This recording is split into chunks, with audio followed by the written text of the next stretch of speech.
ಗಿಂತಲೂ ಹೆಚ್ಚು ವಿಕಲಚೇತನರ ಮತಗಳಿವೆ. ಎಚ್ಚರ. ಸುರೇಶ್ ಬಂಡಾರಿ, ಲಿಂಗಸೂರು. ಮಾರ್ಚ್ 5ರಂದು ಕರ್ನಾಟಕ ರಾಜ್ಯ ವಿಕಲಚೇತನರ ಆರ್ಡಿಪಿ ಟಾಸ್ಕ್ ಫೋರ್ಸ್ ಸಂಘಟನೆಯ ಕಳೆದ 8 ವರ್ಷಗಳಿಂದ ವಿಕಲಚೇತನರ ಹಕ್ಕುಗಳಿಗೆ ಮತ್ತು ಸರ್ವತೋಮುಖ ಅಭಿವೃದ್ಧಿಗೆ ಕಾರ್ಯನಿರ್ವಹಿಸುತ್ತಾ ಇದೆ. ವಿಕಲಚೇತನರ ಕಾಯ್ದೆಗಳು ಸುಮಾರು 30 ವರ್ಷಗಳಿಂದ ಜಾರಿಯಲ್ಲಿದ್ದರೂ ಈಗಲೂ ಹಲವಾರು ಜ್ವಲಂತ ಸಮಸ್ಯೆಗಳು ಎಂದರೆ ಕನಿಷ್ಠ ಮೂಲಭೂತ ಸೌಕರ್ಯಗಳಿಂದ ವಂಚಿತರಾಗಿದ್ದಾರೆ. ಕರ್ನಾಟಕ ರಾಜ್ಯದಲ್ಲಿ ಸುಮಾರು 23 ಲಕ್ಷ ವಿಕಲಚೇತನರು ಇದ್ದಾರೆ ಹಾಗೂ 50 ಲಕ್ಷ ಮತದಾರರಿದ್ದು ಪ್ರಜಾಪ್ರಭುತ್ವ ಆಡಳಿತ ವ್ಯವಸ್ಥೆಯಲ್ಲಿ ಧ್ವನಿ ಇಲ್ಲದಂತಾಗಿದೆ. ಸಮಾಜದಲ್ಲಿ ವಿಕಲಚೇತನರ ಯಾತನೆ ತಿಳಿಯಲು ಒಬ್ಬ ವಿಕಲಚೇತನರಿಗೆ ಗೊತ್ತು. ಹಾಗಾಗಿ ರಾಜಕೀಯವಾಗಿ ಪ್ರಾತಿನಿಧ್ಯತೆ ಸಿಕ್ಕಿದೆ. ಬರೀ ಫಲಾನುಭವಿಯಾಗಿ ಉಳಿಯದೆ ನಿರ್ಧಾರ ಕೈಗೊಳ್ಳಲು ಸಶಕ್ತರಾಗುತ್ತಾರೆ.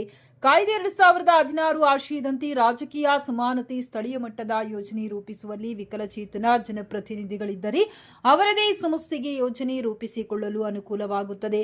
ರಾಜಕೀಯ ಪ್ರಾತಿನಿಧ್ಯ ಪಡೆಯಲು ಶಾಸನಾತ್ಮಕ ಬೆಂಬಲ ನೀಡಲು ಎಲ್ಲಾ ಸ್ಥಳೀಯ ಸಂಸ್ಥೆಗಳು ಹಾಗೂ ಗ್ರಾಮೀಣಾಭಿವೃದ್ಧಿ ಮತ್ತು ಪಂಚಾಯತ್ ರಾಜ್ ಸಂಸ್ಥೆಗಳಲ್ಲಿ ಈಗಾಗಲೇ ಮಹಾರಾಷ್ಟ್ರ, ತಮಿಳುನಾಡು, ರಾಜಸ್ಥಾನ, ಛತ್ತೀಸ್ಗಢ ರಾಜ್ಯಗಳಲ್ಲಿ ವಿಕಲಚೇತನ ವ್ಯಕ್ತಿಗಳಿಗೆ ನಾಮನಿರ್ದೇಶನ ಮಾಡುವ ಮುಖಾಂತರ ರಾಜಕೀಯ ಪ್ರಾತಿನಿಧ್ಯತೆ ನೀಡಲಾಗಿದೆ. ಇದೇ ಮಾದರಿಯಲ್ಲಿ ಕರ್ನಾಟಕ ರಾಜ್ಯದಲ್ಲಿ ಮುಂಬರುವ ಬಜೆಟ್ ಅಧಿವೇಶನದಲ್ಲಿ ಶಿಫಾರಸು ಮಾಡಬೇಕೆಂದು ಒತ್ತಾಯಿಸಿದರು. ಇದೇ ಸಂದರ್ಭದಲ್ಲಿ ಸುರೇಶ್ ಬಂಡಾರಿ, ರಾಜ್ಯಾಧ್ಯಕ್ಷರಾದ ನಿಂಗನಗೌಡ, ಮಾಚನೂರ್ ರಾಜು, ಅಜಮಲ್, ವಿರೂಪಾಕ್ಷಯ್ಯ, ಯಲ್ಲಪ್ಪ, ನಾಗರಾಜ್, ಅಸಕಿಯಾಳ ಭಾಗಿಯಾಗಿದ್ದರು.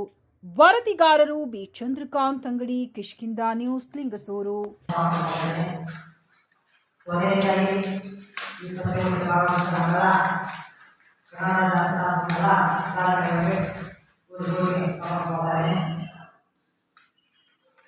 ಮುಖ್ಯವಾಗಿ ಈ ಮುಖ್ಯ ಉದ್ದೇಶ ಏನಂದ್ರೆ ಈಗಾಗಲೇ ವಿಕಲಚೇತನರಿಗೆ ಕೇಂದ್ರ ಸರ್ಕಾರ ಸುಮಾರು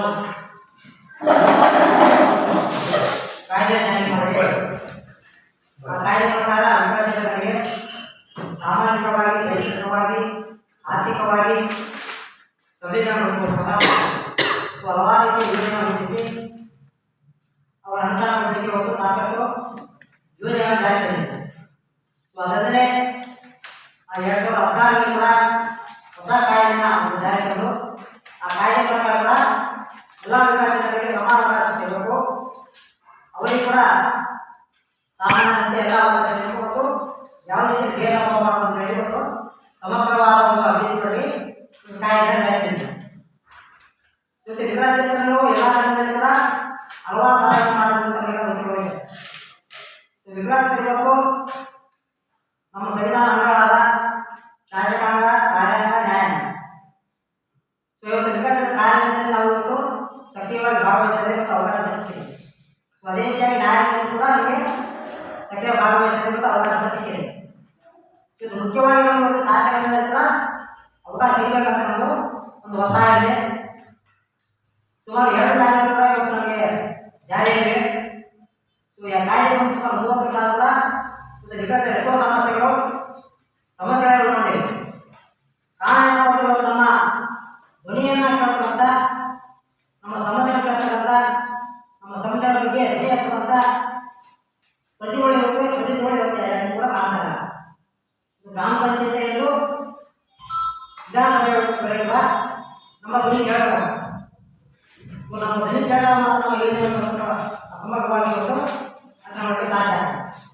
ಆ ನಿಟ್ಟಿನಲ್ಲಿ ಈಗಾಗಲೇ ಬೇರೆ ರಾಜ್ಯಗಳಲ್ಲಿ ಕರ್ನಾಟಕ, ತಮಿಳುನಾಡು ಇರ್ಬೋದು, ರಾಜಸ್ಥಾನ ಇರ್ಬೋದು, ಮಹಾರಾಷ್ಟ್ರ ಇರ್ಬೋದು, ಎಲ್ಲ ರಾಜ್ಯಗಳು ಕೂಡ ವಿಕಲಚೇತನರಿಗೆ ರಾಜಕೀಯ ಪ್ರಾತಿನಿಧ್ಯ ಕೊಡುವ ಸಲುವಾಗಿ ಇವತ್ತು ನಾಮನಿರ್ದೇಶನ ಮಾಡಬೇಕು. ಇವತ್ತು ತಮಿಳುನಾಡಿನಲ್ಲಿ ಈಗಾಗಲೇ ನೋಟಿಫಿಕೇಶನ್ ಆಗಿದೆ ಮತ್ತು ಅಲ್ಲಿ ಆದೇಶ ಕೂಡ ಆಗಿದೆ. ಸುಮಾರು ನಾವು ಕೂಡ ನಮ್ಮ ರಾಜ್ಯದಲ್ಲಿ ಸುಮಾರು ನಾವು ಸರ್ಕಾರಕ್ಕೆ ಒತ್ತಾಯ ಮಾಡ್ತಿದ್ದೀವಿ. ವಿಕಲಚೇತನ ಕೂಡ ನಮ್ಮ ಕನ್ನಡದಲ್ಲಿ ರಾಜಕೀಯ ಒಂದು ಮೀಸಲಾತಿ ಕೊಡಬೇಕು. 2016 ಕಾಯ್ದೆ ಪ್ರಕಾರ ಸಮಾನ ಅವಕಾಶ ಮತ್ತು ಭೇದ ಭಾವ ನಮಗೂ ಕೂಡ ಅವಕಾಶ ಕೊಡಬೇಕಂತ ನಾವು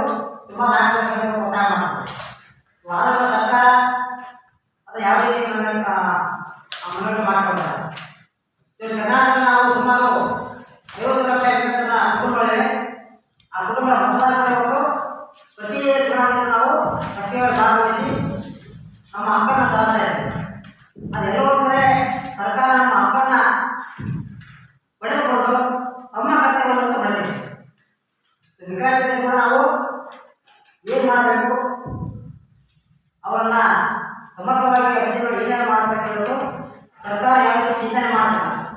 ಪ್ರತಿಯೊಂದು ಬಜೆಟ್ನಲ್ಲಿ ಕೂಡ ನಮ್ಗೆ ಯಾವುದೇ ಒಂದು ಮುಖ್ಯ ಬೇಡಿಕೆ ಅನ್ನೋದು ಸುಮಾರು 10 ಕೋಟಿ ಈಡೇರ್ತಾ ಇಲ್ಲ.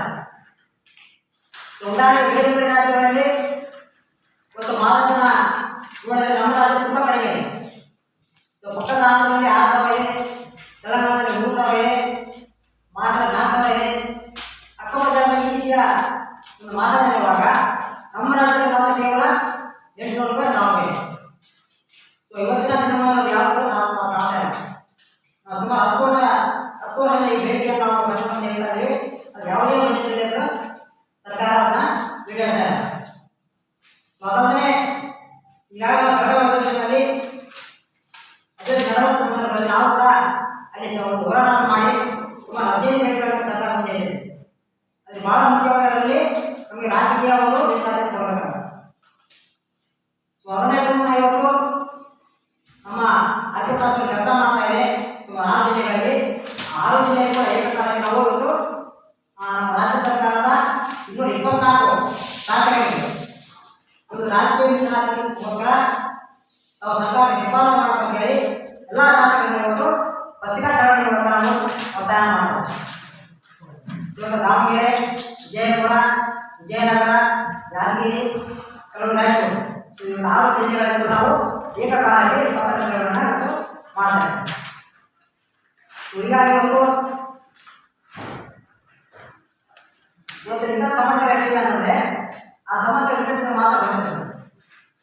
ವಿಕಸಿತ ಒಬ್ಬ ವ್ಯಕ್ತಿ ಒಂದು ಗ್ರಾಮ ಪಂಚಾಯತ್ ಇದ್ದಾಗ ಮಾತ್ರ ಆ ಗ್ರಾಮ ಪಂಚಾಯತಿನ ಯೋಜನೆ ಇರ್ಬೋದು, ಅಲ್ಲಿ ಇರ್ತಕ್ಕಂಥ ನಮ್ಮ ಅನುದಾನ ಇರ್ಬೋದು, ಸಮರ್ಪಕವಾಗಿ ಬಳಕೆ ಮಾಡಲಿಕ್ಕೆ ಹಾಗಾಗಿ ನಾವು ಈಗಾಗಲೇ ತಮಿಳುನಾಡಲ್ಲಿ ಒಂದು ಪಂಚಾಯತ್ ರಾಜ್ ಇಲಾಖೆ ಇರ್ಬೋದು ಮತ್ತು ಹೋರಾಟ ಇಲಾಖೆ ಇರ್ಬೋದು, ಇದು ಇಲಾಖೆ ಮುಖಾಂತರ ಈಗಾಗಲೇ ಒಂದು ಬೇಡದಾಗಿದೆ, ಒಂದು ಸುತ್ತಲಾಗಿದೆ.